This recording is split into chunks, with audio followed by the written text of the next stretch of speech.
J'ai expliqué dans Apocalypse 2030, mon dernier ouvrage, pourquoi l'Occident a besoin de cette guerre. Alors cette guerre qui évidemment fait rage au cœur de l'Europe, je parle du front ukrainien, mais qui risque d'un point de vue militaire de s'étendre, évidemment. Alors ça ne sera pas limité à l'Europe, puisque effectivement on a affaire à deux blocs qui sont en présence avec des jeux d'alliance, puisque le bloc eurasiatique de son côté, évidemment, risque d'entrer dans la danse à un moment ou à un autre. Alors on a ce front militaire, mais on a effectivement aussi un front économique et financier, ainsi qu'un front culturel. Alors tout ça est un petit peu lié, l'équation est relativement simple, le système financier est en train de s'effondrer, il s'est jamais réellement remis de la crise de 2008-2009, et derrière ça, on a potentiellement le défaut des dettes souveraines des États occidentaux, et en toile de fond, évidemment, les outils traditionnellement utilisés pour lutter contre l'inflation, puisqu'on a évidemment un pic inflationniste, alors qui est lié essentiellement à la folie du coco circus, mais pas seulement, et que ce pic inflationniste, comme on l'a observé dans les années 40 et les années 70, même si aujourd'hui il semble effectivement se calmer un petit peu, on a de fortes probabilités qu'ils reprennent, puisque ces pics ne redescendent jamais au niveau initial, évidemment, puisqu'on est déjà dans un système qui est inflationniste à la base. Et donc, il faut s'attendre à d'autres vagues inflationnistes par la suite. Donc, évidemment, les outils traditionnels utilisés par les banques centrales pour lutter contre ça, à mon sens, vont créer des problèmes, puisque aussitôt que vous augmentez les taux d'intérêt, le service de la dette explose. Alors, on a évidemment de l'autre côté, parce qu'il faut comprendre qu'on a des idéologues derrière ça, on a le réchauffement climatique, il faut lutter contre le réchauffement climatique, faire une transition énergétique à laquelle on n'est évidemment pas préparé. Alors, effectivement, quand on réfléchit de façon brute comme ça, on se dit oui, on va virer tous les vieux diesels et puis tout le monde roulera en Tesla. Alors quand on réfléchit un petit peu 2 secondes, on se dit ouais, mais enfin bon, pour faire le plein d'énergie, ça va être compliqué et tout. Oui, certainement, avec 70 millions d'habitants en France, peut-être 300 millions aux États-Unis, mais si on a une population plus réduite, on aura moins d'utilisation évidemment au niveau des véhicules, donc ça irait peut-être plus vite. Bref, donc on a effectivement quelque chose qui se prépare qui est quand même pas très très cool par rapport à ces différents fronts, mais comme disait mon grand-père qui a connu la Seconde Guerre mondiale, une bonne guerre, ça relance l'économie.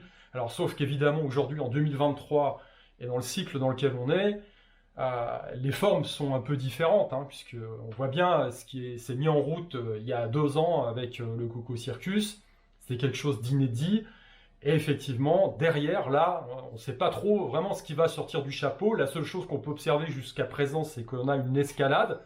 Aujourd'hui, c'est le Zelensky World Tour qui nous fait le tour des popotes avec son beau costume militaire pour aller chercher du pognon. Même si son peuple est en train de crever, je pense que lui, il finira au soleil en Floride, il n'y a pas de souci. Je dis pas ça spécifiquement pour lui, je dis tout simplement qu'à chaque fois qu'il y a des guerres qui sont déclarées ou déclenchées, ce sont pas les élites qui finissent par crever dans des tranchées. Soyons clairs, c'est terminé l'époque où le chef de guerre était devant, sabre au clair, avec sa troupe qui suivait derrière. C'est fini ça. Les mecs jouent aux échecs, même les militaires de haut niveau sont dans des bunkers bien planqués, ils déplacent leurs petits pions. Alors évidemment, le jeu est dangereux parce que ça peut vraiment partir en sucette complet. Et on verra ce que l'avenir nous réserve. Maintenant, quand je vois effectivement cette surenchère, j'ai envie de dire, je pense en moi-même, j'aimerais bien prendre tous ces mecs, parce que tout le monde joue à la guéguerre, tout le monde veut jouer à la guéguerre, c'est très bien, mais moi, perso, c'est comme une baston, on sait quand on la démarre, on sait pas comment, ni dans quel état on la finit. Et j'aimerais bien prendre tous ces gugus et les mettre sur un tatami, dans un ring ou voire dans une cage de MMA, pour qu'ils goûtent un petit peu à ce que c'est que la violence et la souffrance, parce que parfois on finit un combat, comme ça m'est déjà arrivé à l'hôpital, voilà, et on se dit merde, c'est comme ça, et là on assume effectivement ses choix, on assume le fait d'être monté sur le ring, et puis on se dit ça n'empêche pas de recommencer la fois d'après, mais par contre on a un niveau de responsabilité qui est autre. C'est vrai que quand on envoie les autres au charbon, c'est quand même pas pareil que de s'y coller soi-même. Bref, petit aparté concernant cette situation actuelle, je voulais vous parler aujourd'hui, à mon sens, de 3 pièges qui, dans ce contexte, eh bien, sont importants, parce qu'évidemment, par rapport à ce qui se déroule sous nos yeux ébahis et ce qui se profile à l'horizon, j'ai proposé en mon ouvrage, comme d'autres, hein, des solutions, alors qui sont toutes forcément imparfaites et qui doivent être, c'est toujours des cotes mal taillées, hein, chacun, effectivement, voit midi à sa porte en fonction de ses propres options personnelles, mais bon, c'est au moins le mérite d'être là. L'idée, c'est déjà d'être dans l'action au niveau individuel. Alors, justement, je vois, moi, 3 écueils, 3 pièges sur lesquels il faut être vigilant parce que ça peut coûter cher. Alors, le premier piège, c'est effectivement de croire, et ça, c'est sciemment entretenu hein, au niveau de la population, on va dire, les gens les plus pauvres et puis la classe moyenne, hein, même jusqu'à une catégorie supérieure, c'est de croire que l'État prend tout en charge, c'est de croire que vous allez toujours être biberonné tranquillement et que, effectivement, tout fonctionnera toujours correctement, les forces de l'ordre seront là pour vous protéger et tout ira bien dans le meilleur des mondes. Alors évidemment, on a des gens qui prennent un peu la tangente, hein, qui sont entre guillemets survivalistes. Alors ça, c'est un terme qui est récent, c'est un terme moderne, mais pour moi, à la base, on n'a pas à être survivaliste, ou comme c'est comme complotiste, ce genre de truc, c'est idiot, parce que l'humain est par nature survivaliste. Voilà. De la même façon que quelqu'un qui est correctement calé dans sa tête est forcément, entre guillemets, complotiste. Pourquoi? Parce que il va, effectivement, contester le narratif officiel, contester les choses qui lui sont balancées à la face et auxquelles il est censé adhérer sans esprit critique, donc c'est juste pas possible. Et évidemment, on a des complotistes parce qu'on a des comploteurs de l'autre côté, hein, et puis l'histoire est pleine de complots. Hein. Voilà, alors sans aller, on va dire, monter dans les tours et puis aller chercher des trucs qui sont vraiment trop alambiqués, jusqu'à preuve du contraire, on peut forcément se questionner. Et donc, croire effectivement que l'État est là et que vos supermarchés seront toujours bien remplis, eh bien c'est une illusion. Et quand on vous laisse croire ça, quand vous-même faites ce jeu-là, eh bien dites-vous qu'à haut niveau, c'est-à-dire au niveau des élites, je parle des gens qui sont millionnaires à plusieurs de millions, voire milliardaires, eh bien eux-mêmes ont des tendances, entre guillemets, survivalistes. Ah ouais, comment ça se fait ça? Bah oui, parce que derrière, on a un principe de base qui est la pyramide de Maslow. Donc l'idée, c'est déjà d'assurer ses propres besoins naturels. Et puis ces gens-là, en général, comptent sur eux-mêmes. Hein. La plupart des gens qui font partie des classes environ, on va dire, inférieures de la société sont rassurés de faire partie du troupeau et de suivre le troupeau. Mais dites-vous bien que dans l'histoire, c'est toujours le troupeau qui se fait égorger. Hein. Quand je pense à un type qui est milliardaire comme Elon Musk, je ne pense pas que, ou n'importe quel autre milliardaire, que ce gars-là soit rassuré de suivre le troupeau. S'il avait suivi le troupeau, il ne serait pas Elon Musk. S'il avait suivi le troupeau, tous les milliardaires ne seraient pas milliardaires. On est bien d'accord. Donc c'est pareil au niveau de la survie et de la sécurité.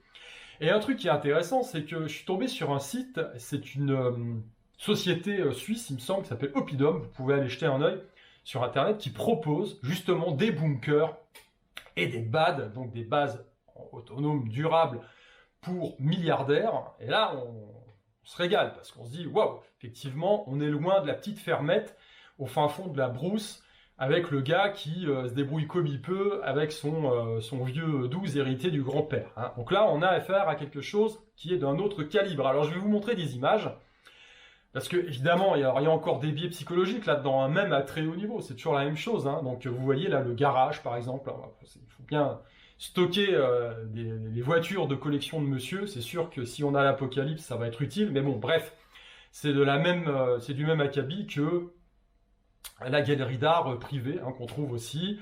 Alors évidemment, on a la possibilité de faire pousser sa propre nourriture, etc., etc.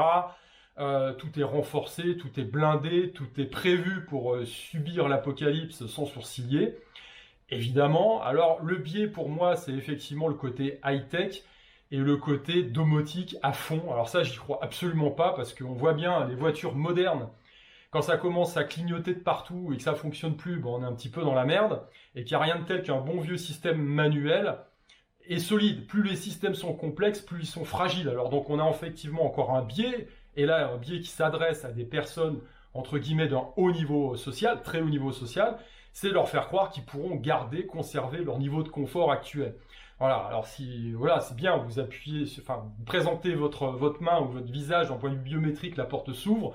Le problème, c'est qu'il faut une maintenance de folie, il faut des pièces détachées pour pouvoir assurer l'entretien de ce genre de choses. Et c'est pas dit qu'en dans un système complètement dégradé, ça fonctionne.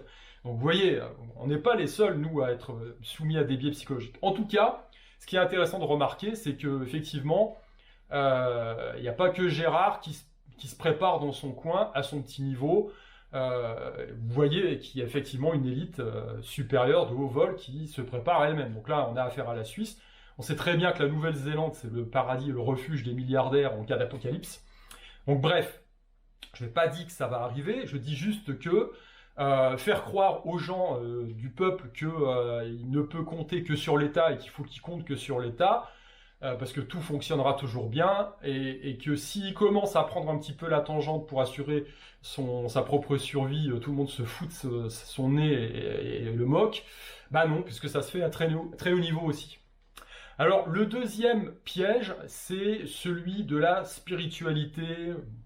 Faites entrer dedans ce que vous voulez, le religieux, enfin bref, le symbolique.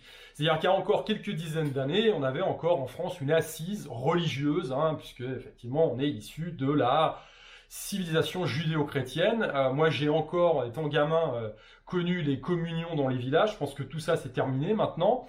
Alors, je dis pas que c'est bien et c'est pas bien, il y a évidemment des points positifs et des points négatifs. Le point négatif, essentiellement, c'est que, eh bien, on n'a plus de repères, c'est-à-dire que la nature a horreur du vide et qu'il vaut mieux avoir une religion qui, dans une forme de modération quand même, apporte une assise morale, une éthique et vous donne une ligne de conduite plutôt que rien du tout, parce que, effectivement, le rien du tout, il est vite remplacé. Et aujourd'hui, on voit bien qu'on est dans une société où tout devient religieux. Si vous ne croyez pas au Coco Circus, eh bien vous allez être excommunié. Si vous ne croyez pas aux vilains envahisseurs russes et tout ça, bah, vous êtes excommunié aussi. Enfin bref, on se fout de votre gueule à longueur de journée. Pourquoi? Parce qu'il n'y a plus d'assises morales et d'assises spirituelles. Alors, évidemment, ça c'est ce qui est vendu, encore une fois, aux classes, entre guillemets, inférieures de la société. Elles doivent adhérer à ça, obligatoirement, c'est comme le climat, faut adhérer. Il y a un certain nombre de dogmes aujourd'hui qu'on ne peut pas remettre en question, qu'on ne peut pas discuter, il faut adhérer, obligatoirement. Voilà. Alors tout ça, ça tend à bouger un petit peu, parce que quand on parle du Coco Circus aux États-Unis, ça commence à bouger. Il y a les responsables de Twitter là, qui se sont fait virer par Elon Musk, qui se font entendre en ce moment. Bon, ça va pas sentir très bon pour eux, parce qu'effectivement, ils ont joué la censure à plein. Et voilà, donc il y a toujours un retournement des événements. Il faut faire attention avec ça. Donc aujourd'hui, eh bien, quand on regarde ce qui se passe au niveau de l'élite, là, on a la même chose. On a effectivement, que dans le même cadre que mon premier point, on a effectivement une élite qui, elle, est assise sur des fondements spirituels. Alors, quel qu'il soit, attention, mais le transhumanisme, par exemple, eh bien, c'est aussi une forme de fondement spirituel, enfin pour moi une déviance, mais bon, dans le sens où ces gens-là ont l'impression qu'ils peuvent devenir Dieu. Voilà. Bon. Maintenant, quand on regarde tous les systèmes, on va dire, de gouvernance, prenez les francs-maçons par exemple, vous allez voir que tout leur environnement est rempli de symbolisme, de symboles, d'idées et qui se mettent en pratique par des actes particuliers. Comme on pourrait se moquer effectivement de cérémonies religieuses, le profane pourrait se moquer effectivement de choses qui sont mises en place dans ces cercles-là. Et pourtant, quand vous vous y intéressez un petit peu, vous voyez bien que les politiques de très haut niveau en France font tous partie de cette organisation, on va dire. Alors je ne suis pas là à émettre un jugement de valeur, je dis juste que le symbolisme et l'aspect spirituel fait partie intégrante de l'humain, et vouloir supprimer ça en disant c'est suranné, ça n'a plus aucun sens en 2023, c'est se fourrer le doigt dans l'œil, parce que c'est forcément remplacé par autre chose et qui n'est pas forcément bien. Et que au niveau des élites, eh bien, on a toujours ce fondement spirituel teinté d'un symbolisme très fort, et ça reste. Voilà. Alors moi perso, j'ai déjà rencontré effectivement des gens qui faisaient partie de la franc-maçonnerie, qui m'auraient même à une époque poussé un petit peu là-dedans. En général, ce sont des gens, du moins au niveau que j'ai rencontrés, qui sont intéressants, humanistes, qui ont une approche qui est intéressante, évidemment. Mais moi, ce que je peux dire par rapport à ça, c'est que je me méfie toujours des systèmes. Pourquoi? Parce que tout système humain est toujours récupéré. Il est là le problème. Voilà. Donc on voit bien, par exemple, en France, au niveau politique, que là, tout le monde pousse à la guerre. Mais bon, moi, je vois pas effectivement de Churchill, ni de Roosevelt, et encore moins de De Gaulle. Voilà. Et que la 5e République mise en place pour la stature de De Gaulle, aujourd'hui, avec ce qu'on a au pouvoir, bah, ça craint, quoi. Voilà, tout simplement. Et donc, vous prenez toutes les organisations, c'est toujours la même chose. Et le risque avec une organisation comme celle-là, qui est très hiérarchisée, et qui, évidemment, a des relais de pouvoir d'un niveau incroyable, c'est qu'effectivement, vous pouvez entrer dans ce genre de formation en croyant que vous allez bien faire, et puis après, subir les déviances de gens qui n'ont pas les mêmes intentions. Hein. Parce qu'effectivement, on a des gens qui rentrent là-dedans parce qu'il y a un côté, effectivement, spirituel. Il y en a beaucoup qui rentrent pour le réseau, et puis peut-être qu'à un moment donné, certains peuvent prendre, entre guillemets, les rênes du pouvoir, et emmener l'organisation dans une direction qui n'est pas forcément celle qui était édictée à l'origine. Voilà. Donc moi, perso, je me méfie toujours des systèmes trop organisés, trop hiérarchisés comme cela, même si à la base, ils sont mus par de bons sentiments à l'origine. Voilà. Mais toujours est-il que, effectivement, le symbolisme fait partie intégrante de ce genre d'organisation. Et donc, je vous invite, vous-même, eh bien, à rester vigilant par rapport à ça, parce qu'on a tous besoin d'une assise spirituelle. Le symbolisme est quelque chose de très fort dans les arts martiaux. On connaît ça, évidemment, hein, les styles qui sont, comment dire, adossés. Quand on parle de styles zoomorphes chinois, ils sont adossés à des vitalités animales. Quand on parle, par exemple, de PNL, donc de programmation neurolinguistique, c'est-à-dire le travail sur le cerveau pour s'améliorer, certains outils utilisent les symboles qui ont un pouvoir super important sur la psyché humaine, donc il ne faut pas négliger ça. Voilà. Donc si l'élite le fait, peut-être qu'à un certain niveau inférieur, vous devriez peut-être renouer avec ce genre de choses. Voilà, tout en développant votre esprit critique. Le troisième piège que je voudrais aborder aujourd'hui, eh bien, c'est celui justement, vous savez, il y a toujours deux faces à la médaille, et ce côté un petit peu survivaliste, un petit peu... comment dire, lié à la peur, hein, lié à la peur des événements. De toute façon, toute époque a recelé son lot d'événements potentiellement dramatiques, et qui sont avérés effectivement dramatiques dans certains cas. Par définition, on ne peut pas prévoir l'avenir. Ce qui est important, c'est qu'il faut assurer effectivement la base de la fameuse pyramide de Maslow, mais lorsque l'on regarde la pyramide, on s'aperçoit d'une chose, c'est qu'il y a aussi un sommet. Et ce sommet, il s'enrichit évidemment de spiritualité, il s'enrichit d'amour, de relationnel, il s'enrichit de choses plus élevées que le simple fait de s'occuper des choses triviales liées à la survie du groupe et à sa propre survie. Et donc ça, c'est un paramètre fondamental, parce que quelles que soient les périodes de l'histoire, les vicissitudes qui vous sont servies, on va dire, si vous n'entretenez pas ça, eh bien, comme une cellule qui va essayer de survivre, vous allez vous mettre en mode survie et à un moment donné, vous allez dépérir. Voilà.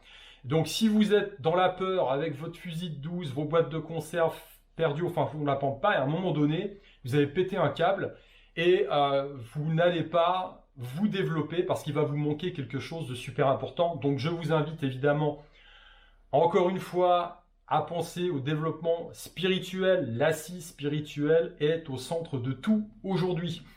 Et penser à la survie, c'est une bonne chose, mais au-delà de ça, vous devez sublimer le truc. Alors, ça passe peut-être par, encore une fois, une connexion à la nature, à l'instant présent, à la beauté qui existe partout. Ça passe par le relationnel, vous enrichir avec votre groupe, avec votre communauté, et pas seulement tourner en boucle, attention, sur les problèmes potentiels, les peurs, etc. Donc il faut aussi, il y a l'humour, il y a le relationnel, il y a la fête, pensez à tout ça, ça c'est super important. Il y a l'amour aussi, l'amour de vos proches. Il y a l'art, il y a la spiritualité qui peut s'exprimer à travers la religion pour certains aussi. Alors moi je vous invite à vous pencher aussi sur les philosophies orientales, tout ce qui est zen, bouddhisme, voilà. Alors moi j'aime bien le zen, mais je suis aussi de tradition, on va dire, occidentale. Et eh bien, pensez aussi aux philosophes. Hein. On a produit dans notre histoire quand même des philosophies qui tiennent la route, qui valent le coup. Hein, certaines même, bon, c'est du bouddhisme sous testostérone quand même. Hein, relisez Marc Aurèle, vous verrez de quoi je veux parler. Voilà. Donc, bah écoutez, aujourd'hui on en est là, un petit point de situation. Hein, profitez de l'instant présent, profitez de vos proches, et puis nourrissez-vous, pas seulement des choses négatives liées à l'actualité, parce que de toute façon, il y a des choses que l'on ne peut pas maîtriser, c'est comme ça, mais concentrez-vous sur celles que vous pouvez maîtriser, et parmi celles-ci, celles qui sont importantes, c'est la façon dont vous percevez les événements, et la façon dont vous allez les transmuter. Si vous les transmutez de façon négative, vous serez le premier impacté, parce que vous allez vous développer une merde très clairement, votre corps, votre esprit va être infecté, et vous risquez de développer quelque chose de pas bon, une maladie mentale ou physique, voire même. Hein. Donc, transmutez ça en quelque chose de positif. Voilà, c'est ce qui est le plus important à l'heure d'aujourd'hui, dans l'instant présent. Allez, je vous dis à plus. Ciao.